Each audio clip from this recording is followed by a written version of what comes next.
안녕하세요. 건설 전문 변호사 송강남입니다. 저에게 많이 묻는 질문 중에 하나가 건설 노임은 압류 금지라는 이야기가 있는데 그렇다면 인건비는 압류할 수 없나요? 하는 것입니다. 많은 분들은 이 내용을 잘 알고 계십니다. 하지만 그 내용이 구체적으로 어떻게 되는지를 정확히 알고 계시는 분들은 많지 않으신 것 같습니다. 오늘은 이 압류 금지가 되는 노임의 특성과 그 범위에 대해서 설명드리려고 합니다. 먼저 공사비를 압류한다고 하는데 누가 무엇을 어떻게 압류하겠다는 것인지 설명드리려고 합니다. 건축주 A가 있습니다. 시공사 B가 있고요. 건축주 A와 B가 공사 도급 계약을 체결하면 시공사 B는 공사를 해야 되겠고 건축주는 공사 대금을 시공사 B에게 지급해야 합니다. 즉 시공사 B는 건축주 A에 대해 공사 대금 채권을 갖게 되는 것입니다. 그런데 B에 다른 채권자가 있다면 그 채권자는 그 시공사 B의 또 다른 재산을 압류하거나 강제 집행할 수 있습니다.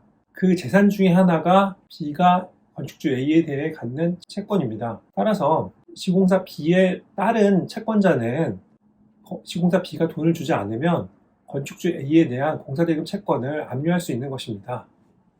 채권자 C가 이 공사대금 채권을 압류하는 결정을 받으면 건축주 A는 압류의 효력으로 인해서 B에게 공사대금을 지급할 수 없습니다.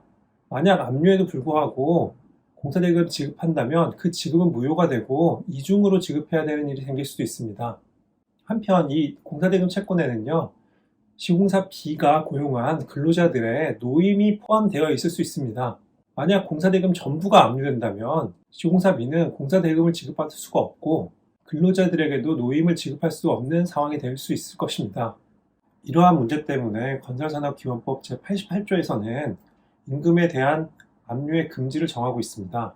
건설산업기본법 제88조 임금에 대한 압류의 금지 제1항 건설사업자가 도급받은 건설공사의 도급금액 중 그 공사의 근로자에게 지급해야 할 임금에 상당하는 금액은 압류할 수 없다. 제2항 제1항의 임금에 상당하는 금액의 범위와 산정 방법은 대통령령으로 정한다. 이러한 법 규정이 있는 이유는 근로자들의 생활 안정을 실질적으로 보장하기 위한 것입니다.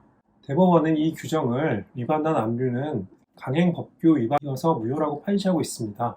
이 건설산업기본법이 있어서 앞서 설명드린 상황에서 시공사 B의 채권자 C는 공사대금 압류 신청을 하더라도 공사대금 중 노임 부분은 압류가 금지되므로 시공사 B는 건축주 A에게 공사대금 중 노임 부분을 지급받을 수 있을 것입니다.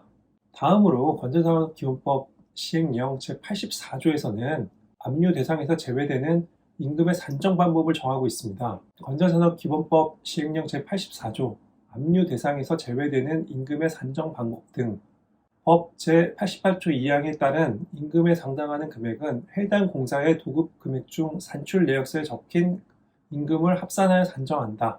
제2항 건설공사의 발주자는 제1항의 임금을 도급계약서 또는 하도급계약서에 분명히 적어야 한다. 즉 공사비 중 모든 금액이 압류 금지되는 것은 아니고 도급금액 중 산출 내역서에 적힌 임금이 압류에 금지되는 것입니다.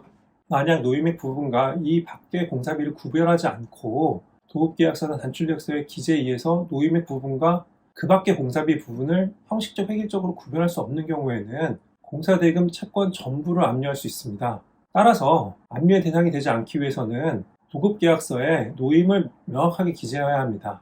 먼저 지급된 공사비 중 노무액에 충당하는 액수를 측정할 만한 자료를 제출하지 않은 사안에서 남아있는 노무비는 전체 노무비에서 이미 지급된 노무비를 뺀 금액일 건데 이미 지급된 노무비를 특정할 수 없다면 남아있는 공사대금 중에 얼마만큼이 노무비인지 특정할 수 없을 것입니다. 서울고등법원에서는 이러한 사안에서 압류금지 채권의 범위를 노무비 나누기 총공사대금 곱하기 미지급 공사대금으로 계산하는 방법으로 산정하는 것이 상당하다라고 판시하였습니다. 즉 전체 공사대금 중 노무비의 비중이 이미 지급된 것이나 앞으로 지급된 것이나 비슷하다는 가정하에 이런 식으로 판단한 것 같습니다. 다음으로 식대 등도 노임에 포함되어 압류가 금지되는 것인지 아니면 압류가 가능한 것인지 문제됩니다. 서울고등법원은 식대도 근로의 대가로서 근로자에게 지급되어야 할 노임의 일부로 봄이 상당하다고 판시하여 그 압류가 금지되는 것으로 판단하였습니다. 공사대금을 압류해야 되는 시공자의 채권자들은 시공사의 말만 믿지 말고 남아있는 공사대금이 얼마인지 또 그중 압류 금지가 되는 금액이 얼마인지 잘 확인하시고 압류 신청하시기 바랍니다. 반대로 노임을 받지 못한 근로자들은 혹시 공사대금이 압류되어 노후비를 지급받지 못하면 그 압류가 잘못된 것이 아닌지 잘 확인하시기 바랍니다. 이제까지 건설전문 변호사 송광남이었습니다. 감사합니다.